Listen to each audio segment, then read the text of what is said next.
One of these insightful lectures entitled Be Your Children's Best Friend, Part 1 of 6, on Between Master and Disciples, given in English on January 7th, 2006 in Surrey, UK. Okay, next one. Hello, Master.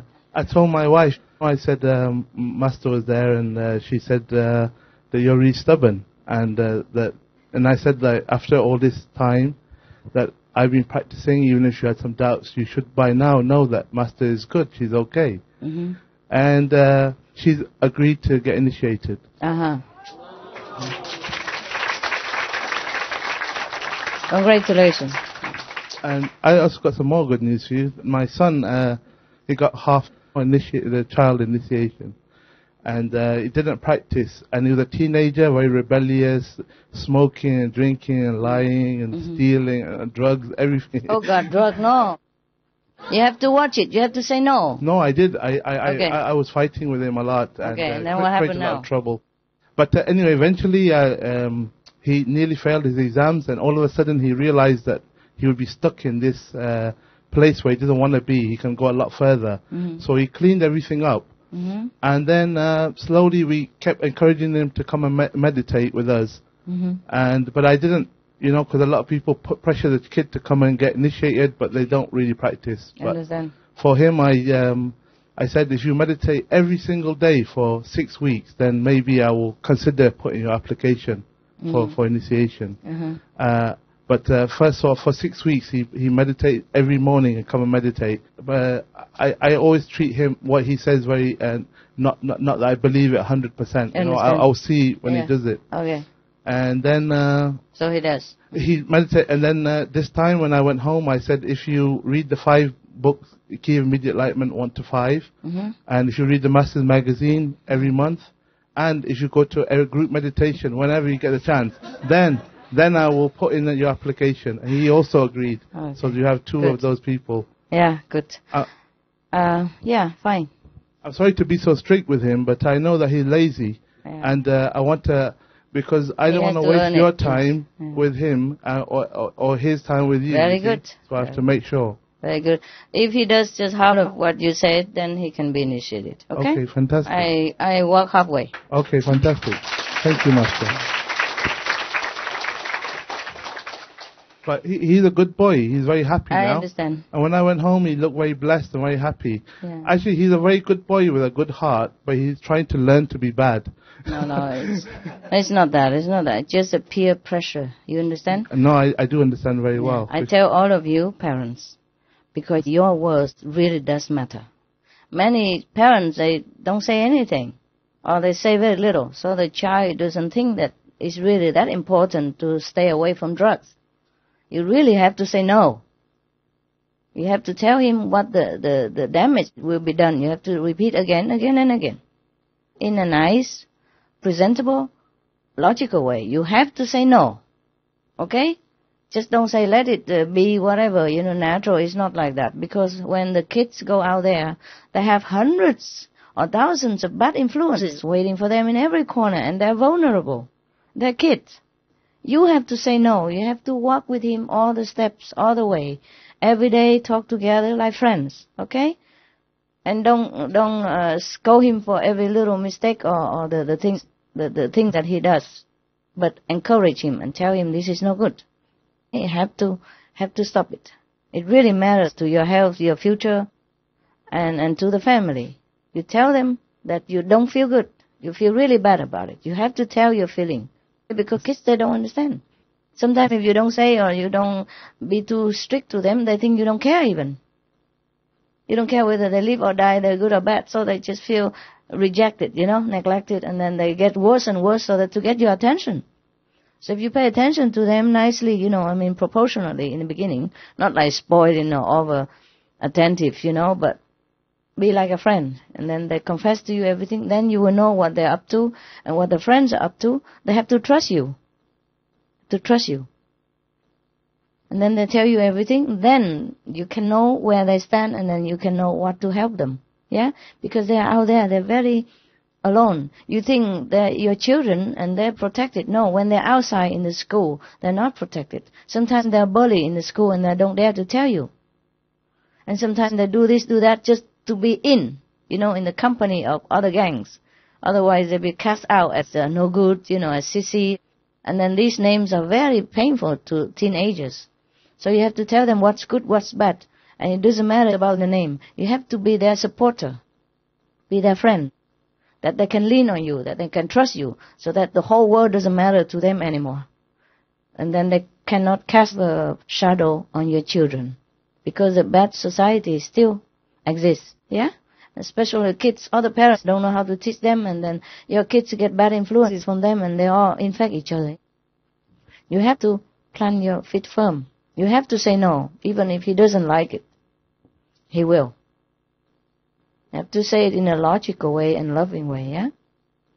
And day by day, even he doesn't like it today, it will sink in. And one day the table will turn, and he will see the bad side of his friends, and then he'll think, oh, my father is better. He's right.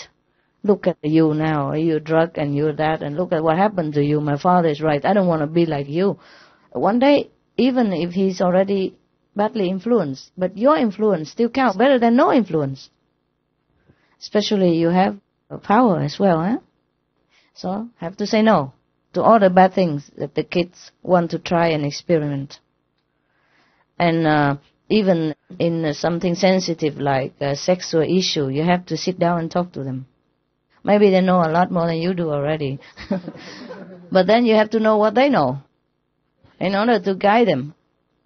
Don't feel embarrassed about these things and then wait until they have trouble, and then it's too late. Better embarrassed now than later. Or they might lose their life even contracting some bad disease. You have to tell them the way you tell yourself. Alright? Because you have to be friends with your children. If you are not their friends, who can be their friends? You are the best friends they could have. In fact, the only friends they should have until they grow up. Of course, they have all the friends, but they're all the same age, they don't know much. And that's buddies. It's not friends. You are the friends. Yeah? You are the guides. They look up to you. And now that you have trimmed yourself, cleaned yourself, well, you're even a better guide. Okay? Better friend. So in the whole wide world out there, they should know that they have you all the time. And that makes them feel confident, strong, loved. And that will make them beat anything else. Because if they don't feel loved, they feel dragged, feel not interested to do anything, and then they just try anything just to pick themselves up. So family love is very important to the children, yeah? You have to give it to them, alright? Unconditionally. Firm but love, okay? It's like the way I treat you. I scold you sometimes, but you are loved, and you know that. Even if I scold you, you know you can rely on me. You know that I don't harm you. You know that, don't you? Yes. Okay? The same. Treat your children. They know they're loved at all times. But don't just give in to their whims. Spoiled is different from understanding and friendliness. Yeah? Be a friend. Be their friends. Like if they come home and confess to you something bad, like, oh, today I did something that's supposed to be bad. You don't scold them right away. You say, you're a bad boy and blah, blah, blah. You say, thank you. Thank you for telling me this. Yeah, I really feel very privileged that you tell me these things, even though you know it might be not very good to tell me, but I'm so glad you tell me. And then help them according to their situation. Because they are kids. If they make mistakes, it's because they are kids. Look at you, so grown up, but still make a lot of mistakes. How can kids not make mistakes? So, by the way, guide them, love them, and anytime they confess to you something bad, you don't scold them. You just tell them, you're really glad. You feel privileged that they trust you. And that will make them tell you more. Because mistakes are about to happen. And bad influence is about everywhere to happen. So you should be glad that they tell you something. Yeah? And then according to that, cut it. Okay? Alright? Let them tell you. Act like a buddy. Not an authoritative figure. Not too much. Okay? Not too much. Alright. It's a very subtle situation. It's not like every family is the same, But the guidelines is that be a friend. Be a friend so they can cry on your shoulder and they can trust you. And then they listen to you. Thank you for bringing it up so I can, by the way, tell everyone.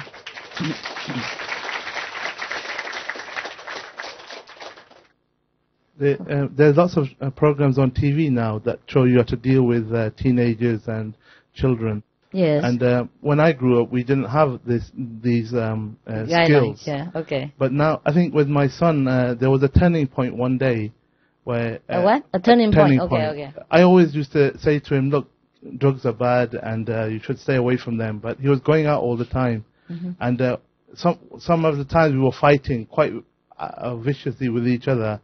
And then my wife would be involved as well, and he would get her on his side. Mm-hmm. Then I feel very powerless and angry, and I say, well, you guys, I'll leave you two together. You can do what you like. Mm-hmm. But I always try to give him some good advice. I understand. But that one time, he went out, and I told him, look, I don't want you to go out. You're going out every night. I want you to stay in. You know, you can go out on the weekend, but not every day. Yeah. And he went out the night. And so I confiscated his computer. I took it in my room and I locked it in there. And he came back and he said, I'm going to go in the room and get the computer. And I watched one of these programs the day before. Yes. And in there, the trainer was teaching the teenager how not to get angry. The trainer was in the boxing ring with the teenager. And he said to the teenager, I'm going to swear at you. I'm going to wind you up. But if you hit me, then you've lost. So I used that technique on my son. And whatever he said, he swore to me, he called me this and that, everything. But I said, look, I'm not going to get angry. I love you, but I'm not going to give you your computer back until you stop going out. Right. And then he said he'll see, so he was waiting at the door. And my friend used to come to meditate on a Wednesday night. And he thought that I would be embarrassed and give in to him because my friend was there because of this. Yeah. When my friend came and I involved my friend, I said, look, I'm having an argument with my son here. He's going out all the time, so I've confiscated his computer. So if you don't mind, we will meditate in the other room today. And because of that time, because he put so much energy when he was swearing to me and everything, I said, look, I've heard all that before, so I'm stupid, I'm so-and-so, I'm so-and-so. But I love you, but I'm not going to give you your computer back. Right, he doesn't deserve it. Yeah. And then actually, the morning I took the computer to work and left it there for about 2 weeks. And that evening, because I didn't fight with him, he couldn't involve his mother. She was on my side. And we were both trying to help him. And really lovingly, I told him, I really just keep repeating that I love you to him. He said, I hate you. I said, but I love you. I know that. And actually, he lost a lot of power that day. I said, look, I've been with the Supreme Master for 10 years. Don't you think I learned a few tricks? Good. So what did he say? Actually, after this time, our relationship improved a lot. Yeah. I gave the computer back to him, but only after, a lot of testing. Understand. And then I helped him with his study. Because the subjects he's studying, I also graduated in those subjects. Cool. So we made a good relationship like that. Very good. And slowly building. Yeah. And every day I'm seeing he's improving. Yeah, they are in a hard time of their life. Yeah, teenagers, the hormonal race, that's terrible. Because they have a lot of bad influence around them, like you said, like other boys, they with the drugs and everything, and the showing off. I know. And I can see that he's with people who are very low level. He's forcing them to be his friend. They don't even want him, but he's forcing himself there just to fit in. I know. They do that all the time in the school. Yeah, peer pressure. Yeah, just you have to be cool, That's it. Not just to wear the same, but have to act the same. Yeah. And if they drink, you have to drink. Otherwise, you don't get in. They will make fun of you and all that. Just you have to make sure he doesn't have to go through all this suffering for nothing. Tell him the value is not by being cool, but, being a good student and intelligent and be independent. I got through to him a couple of times. I mean, one time I got a call from an ambulance. He was lying in the road after being vomiting and very drunk. And that day I brought him home, but I was really loving to him that whole time. I wasn't angry to him at all. I said, I want to wait till you get better. Because I know what it's like to be poisoned with alcohol like this. Oh, terrible. And one time he was arrested by the police and he was... I was ill, so I couldn't get him. I didn't know where he was. So the following day, he was in the cell overnight. And that time I talked to him and I said, look, son, can be your life if you want it to be. But I think you can do better than this, because you're a bright, intelligent boy. You have to ask him to write down what he wants to do with his life. Well, don't tell him what he wants to do. Ask him what he wants to choose, what he wants to be, a kind of person that he wants to be. But this is all in the past now. Now he's turned the corner. That's good. He's very focused on his study. He's meditating now. Wow, cool. And he's happy. He helps. Wow, what a guy. Positive. From that and turn to that, huh? Yeah. Yeah, I'm proud of you. Thank you.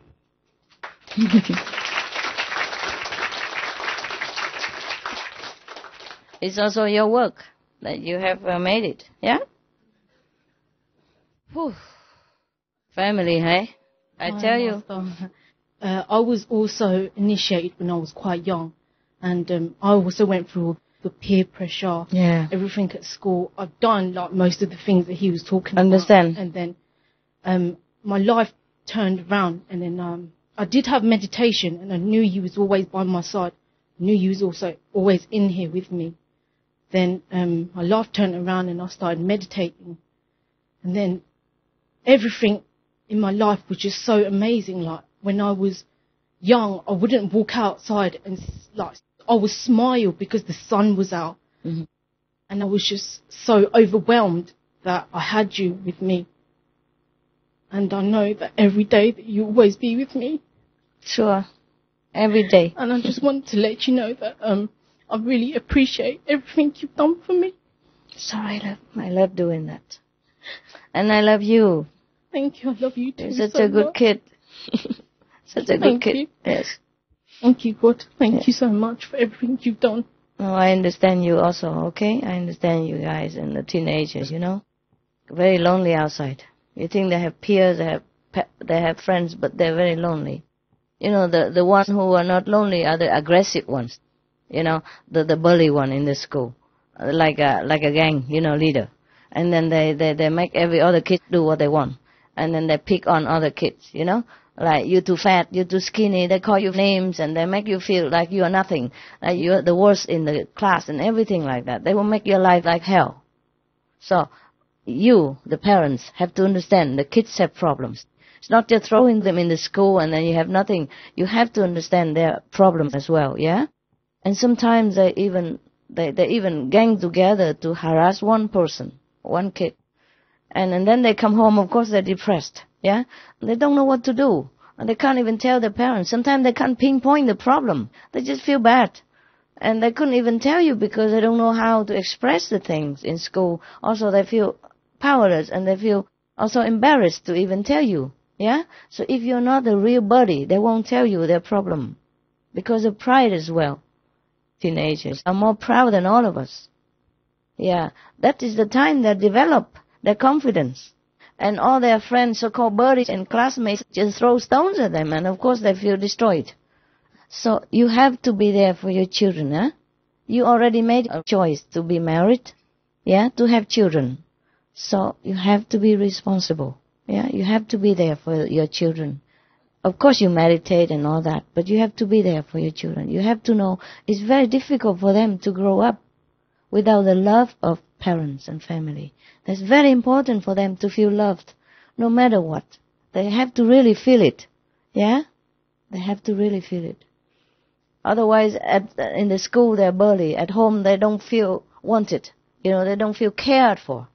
Even if you scold them sometimes, they know you care. But if you just, you know, like ignore them, don't even scold, okay, do what you want, and after a while don't talk to them, then it will be worse. Because they're going through a very difficult period of their life. The teenage period is the worst. The worst. Because they grow too quickly for their own understanding. You know, their bodies grow too quickly. They hardly could have control of their bodies. That's why sometimes they break things or they bump into things a lot. Because of their bodies growing too quickly. Yeah, the teenagers, they break a lot of stuff easily, easier than when you grow older or younger, no? Because of their bodies. Really, I'm not kidding. Their bodies grow fast and their brains have a difficult time to command. They're not used to it. Just like you have a new car, a new instrument, it takes time, yeah? And then on top of that, the curse, the hormones are raging in them, you know, make them feel, they don't know what to do. They're so restless. Yeah? So be understanding, okay? Be helpful, be friends, and be guiding, all right? Remember, you were a teenager once, and so many things you didn't understand. Why did it happen? Why did your body feel like that? Yeah? And why you feel this way? And why you want to do this? Why you didn't understand many things, okay? It's the same with your children like that, yeah? Yeah, I'm glad, she's good. But how many teenagers can be so controlled and confident like that? How many? So I'm glad you're a good kid. I'm glad you're strong. Because the social pressure in the school could destroy your kid, you understand? Some of them commit suicide because of that. And sometimes the kids are very intelligent inside. But because the destructive power of the bully people makes him or her feel powerless. And then they drop the grade or don't study well because they cannot concentrate. You understand? Feel so depressed and unhappy.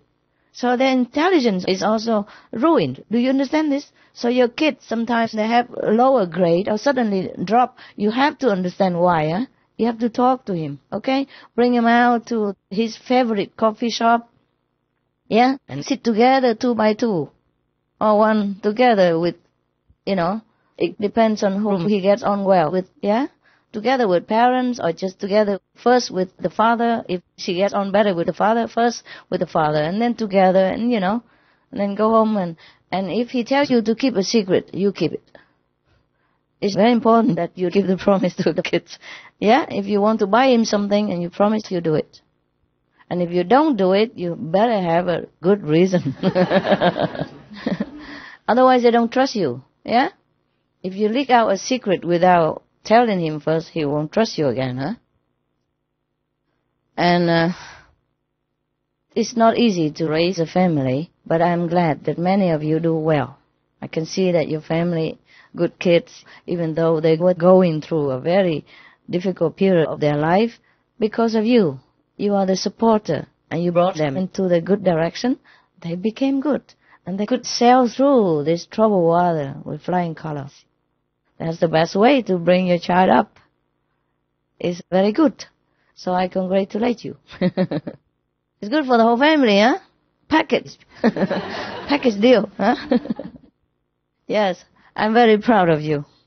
Yeah, I'm so proud. I really am. I'm so proud. Come on, give me a hug. Give me a hug. I have pins and needles in my legs. Pins and needles in your legs? Oh, I'm sorry, love. Of course. It's why you sit so long. Thank you. Okay. I couldn't have done it without you. Okay. Oh, but you're a good kid. Okay. You sit quickly. You sit with your whole body on your legs, on your feet. Then the pins and needle will be less. Sit with your whole body on it. Yeah, like that. Really press on it. It's less. It's still less painful. Okay. It's cool. That means you meditate well, because the currents all go up. That's why you feel cramp. Sometimes you can't move your legs.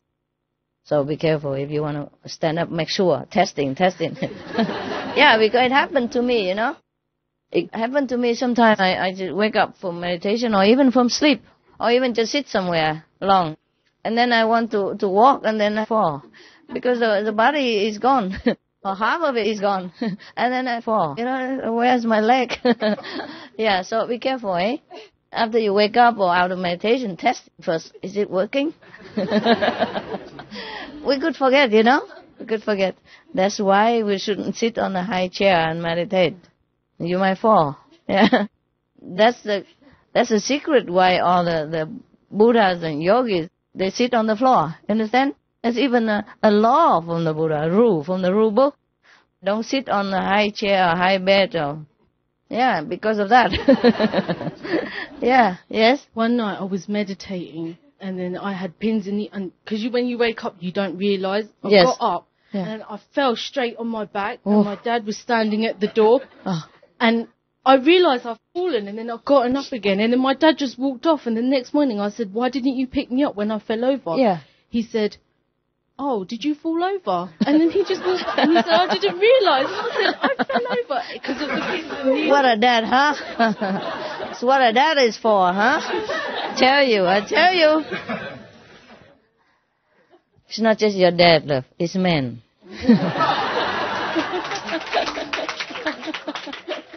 There are many things are so obvious to us women, the men, they don't notice.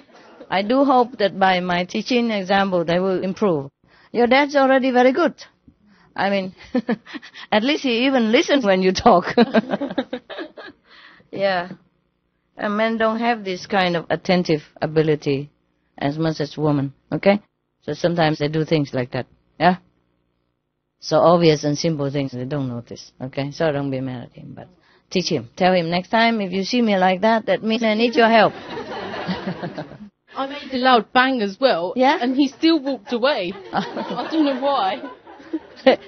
He's probably thinking of... He must have thought I was drunk or something else. No. He knows you don't drink. Just probably sometimes thinking of something else. Yeah. Yeah. I thought maybe you were exercising. Testing your kung fu power. Yeah. Okay. Yeah. Anything else you want to say, love? No more? Okay. I just wanted to say something funny about men. I was in the kitchen earlier looking for the tea, and I was like, where's the tea? Where's the tea? And the tea was right in front of me. Mm-hmm. And then another brother came in, and he did exactly the same thing. Exactly the same thing? Yeah, and my father, when I was growing up, if he was reading the newspaper, mm-hmm. I'd say, Dad, and nothing. And I'd go, Dad, and nothing. And even if I hit him on the head, he would still not even know that I was talking to him. Oh, really? Yeah, he's amazing like that. That's too much. That's too much. Maybe he was into something else? He's just like that. When he's concentrating on something, it's like nothing else exists. Wow, then he'd be a good meditator, no? I wish all of you were like that when you meditate. Aren't you like that? Any of you guys like that? When you meditate? You hope, huh? Sometimes, huh? Okay, we all have our shortcomings, yeah? Just try, if you notice it, then try to correct, okay? Try to correct. Yeah. It's not the big things that make people happy in the family. It's the small things, small details. Big things take care of themselves. Small details are very important to show that you care, yeah?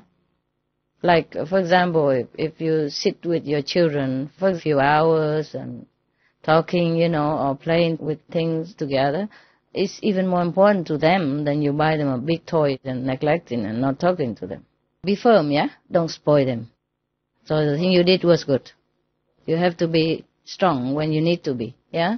They have to earn what they want, not just like buy anything they want and not guiding them in educational way. That's very bad, yeah? Kids should learn the value of high thinking and simple living. They should as well. All right. Anyone else? Good, improve. I'm glad to hear. Yes. Master, I'd just like to say thank you for everything you've done. What have I done? In the last 2 years, or especially the last year, I felt more at peace inside, and I feel a lot happier and content and serene, and I'd just like to thank you for that. You're welcome, baby. Thank welcome. you. I'm happy also that you're happy. Yeah, next one. Yes, I want to thank you for all your blessings, because when I was young, I suffered a lot in school and in the family. Jeez. But the last years, I got so much blessings, and miracles happen every day, and now I'm very happy.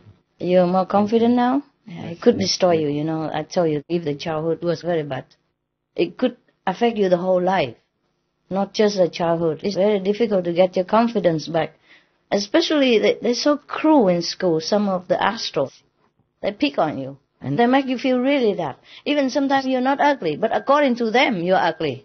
Or they want you to feel ugly because they are uglier than you. And then they keep repeating the thing to make you really feel ugly, even though you're not ugly. The psychological effect is just immense. I cannot emphasize enough that how you have to really love and guide your children. I cannot emphasize enough. Okay? Well, get over it. Some people are so stupid, they don't appreciate other people. Or they're jealous, you understand? Sometimes you're more intelligent, or even you have richer parents, or you have better house, or even have better boyfriend, or better looking, and they plan to crush you. And because you're a kid, and you don't understand much, and you're so nice. Mostly the kids who are picked on are nice kids. Because the tough ones, they go pick on other people. And the nice kids, they're quiet, study and do their own homework, and they don't do anything bad. Just they're too good. So they don't know how to defend themselves. Yeah, that's the problem. Yeah. Okay. It's good that you get back your happiness. You deserve it. Yeah. Okay. Everybody deserves happiness. And if you don't have it, and it's your problem. You have to see why you're not happy. Okay? What is the area of your life that bugs you? One time I was in France, and there was a woman who kept telling me about how bad she felt because of her husband and the family. And it's not all that difficult to handle, but she kept nagging me, asking me, and I told her, and she didn't change. So I told her, I said, okay, you know what, if it's me, I just look into my life, any area that is bugging me, anything that is making me unhappy, I just get rid of it.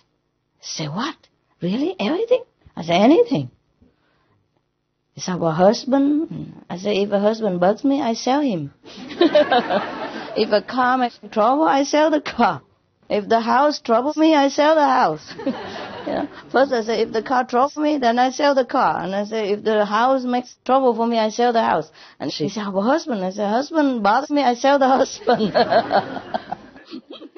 I know, it takes time, with the husband, it's more difficult. But it's not doable, yeah. It's a joke, but it can be realized, what for? You keep yourself in trouble, huh? Maybe you can't get rid of it now, but plan to. Try to look forward. Like in the school, it's the same, kids. If you have somebody bullying you, you have to go home and tell your parents, be upfront, yeah? Tell them because they help you. You have to tell them. If you cannot tell them by words because you don't know how, it's difficult to talk, write a letter. Think of what you want to tell them and write it. It's easier to write than sometimes to talk. It's because you have longer time to think and to formulate your ideas, because as a kid it's difficult for you to talk sometimes. And when you're too emotional while talking, you just can't express it. So maybe you think about what you want to tell your parents about your problem, you write it down and give it to them. All right, any more of the good stuff? Yeah. It's not like I don't want you to tell me about your kid's problem or your family problem. It's not like that. Everyone is different. You see, the way you tell me, I would not feel mad at you. I would not feel that you're just nagging. You understand? It depends on if you're real or not. Some people just want to blah, just to make trouble for me. They don't really need my advice. They just want to throw dirt at me and everybody else. That's different. But if you have a real problem, of course you can talk to me. I always talk to you about your problem. What else? About my problem? I don't have any. Right? Okay? Yeah. No, the sister next to you, look. Yeah. Hi, Master. I'm so upstairs. I had to come down and talk to you. Yeah, sure. Why not? First, thank you for the candy you sent home for my children. They felt very special and loved. And I said these are from Master, and I could see it in their eyes. They felt special. Yeah, sure. It is special. It was. Thank you. Yeah. And thank you for the gift. I had a suspicion that I was from outer space before, but now, when I was meditating, I'm just going back into the pull. It's so strong. Yeah. It's amazing, and I could not come out of my meditation. I struggled to come out. Yeah. Don't struggle. Why come out? Well, yeah, I could have stayed. I could have you have stayed to work. there. Okay. But it's just wonderful. The change is amazing. I'm glad. It's just wonderful. Thank you. I'm glad. Yeah. Told you, very powerful. Handle with care.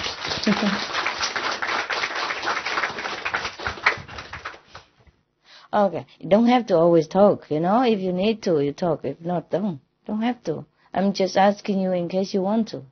Not wait until I go out and sneak in the corner and say, Master, I have a secret. I hate that. Special, Special. Can we talk in private? Is there anything else? Okay. Yes. Master, I'm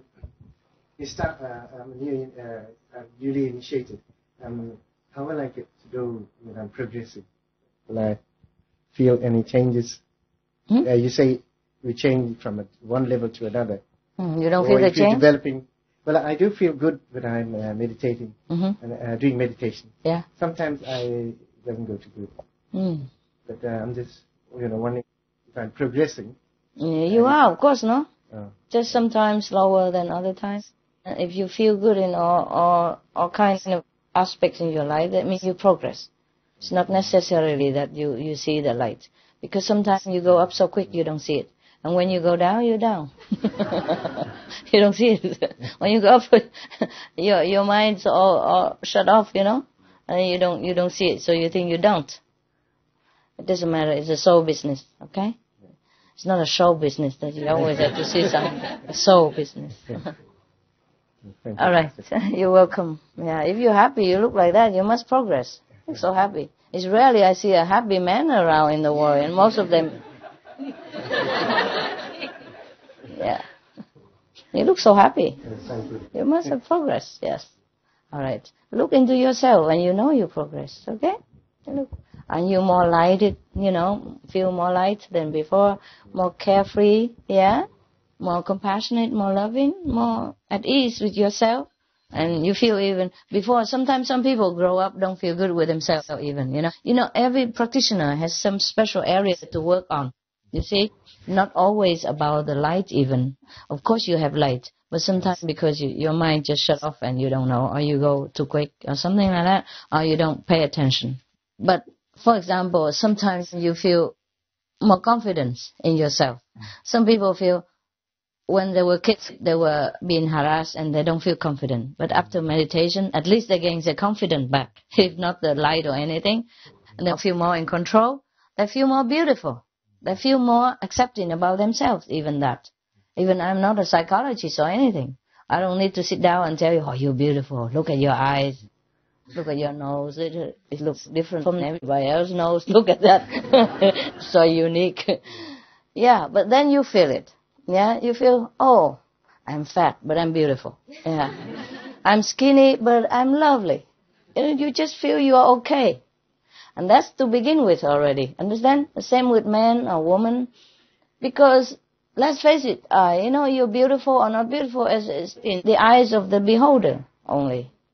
You see the frogs, the male frogs, and the female frogs. The female frogs are beautiful in the eyes of the male frog, right? Or even anything, that ugliest thing that you name.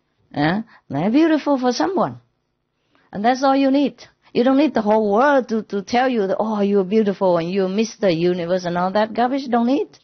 And some people don't look beautiful, don't look like striking or attractive at the first glance, but the more you look at them, the more you feel they're so charming. Yeah, and the inside beauty just shines forever. So that's what you should concentrate on, the inside beauty. And then you will feel everything else fall into places, You feel you're beautiful. I mean, what do you mean by beautiful to begin with?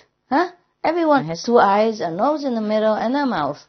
And depends on where the mouth where the mouth is, you look beautiful. Or not beautiful. Some people like thick mouth, some people like thin mouth. What the heck?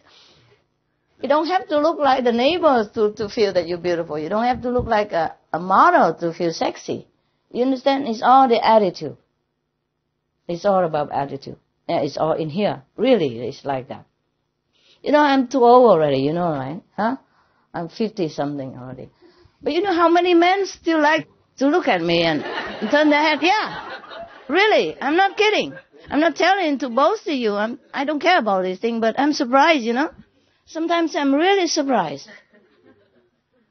Just because I don't think in this direction, I'm really surprised. Like I walk in somewhere, eat something. Sometimes when I go in the restaurant, because I travel, I don't always go bother you cooking for me. I stay in hotel, of course. I stay in a restaurant. If I walk in the restaurant, sometimes the whole restaurant turn around. And I just sit in that corner and everybody tries to make an excuse to go out, peep at me. Just peep at me. Yeah, really. I'm not kidding. You look young. I feel beautiful.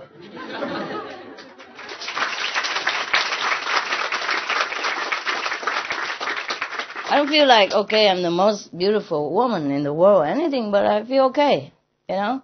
And it's not like I go out every day, if you look, I'm going to be okay today or anything. It's just they surprise me sometimes. And then I know that I feel okay in any way. And maybe that's why. Yeah?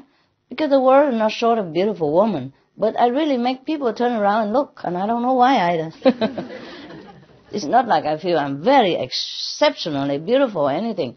But I do make them turn around. Even women. The whole couple, you know, they turn back and look many times. Many times. And sometimes I make excuse to take photos and all that. And I'm shy, you know. I don't want to just always be in any photo. So sometimes I have to turn to sit on the other table, opposite the other table, because too many people looking are trying to take photos that I have to even turn my back on them. I have to change my seat sometimes.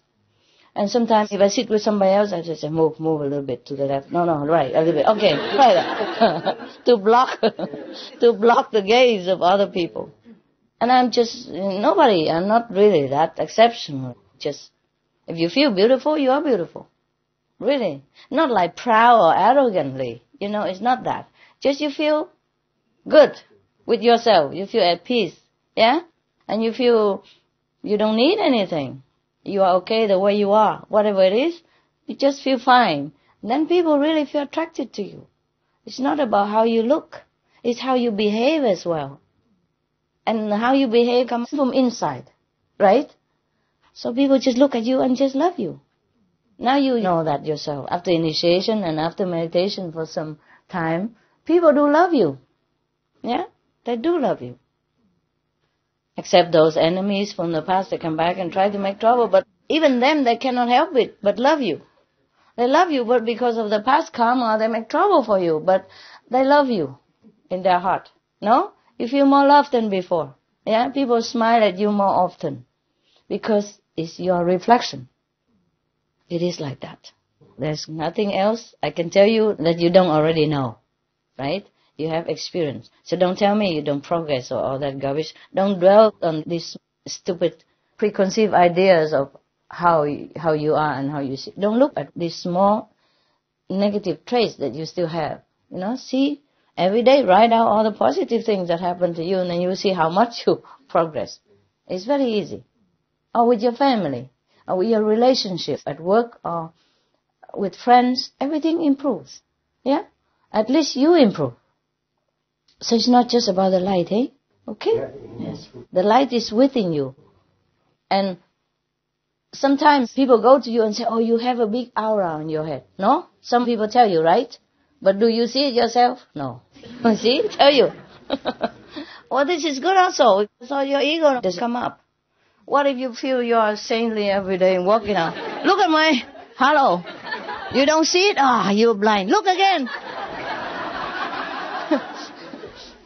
Feeling too saintly is no good for you. Huh? Is that not true that sometimes some people come and tell you why you have a halo on your head, no? Some of you have experience, right, like that. But you yourself don't see it. It's a good thing you don't. But some do. Some do know you have a halo, some don't. And it's okay. Just make sure you clean it every day so it looks shiny and clear. You know, no brown spots or black stripes in it, okay?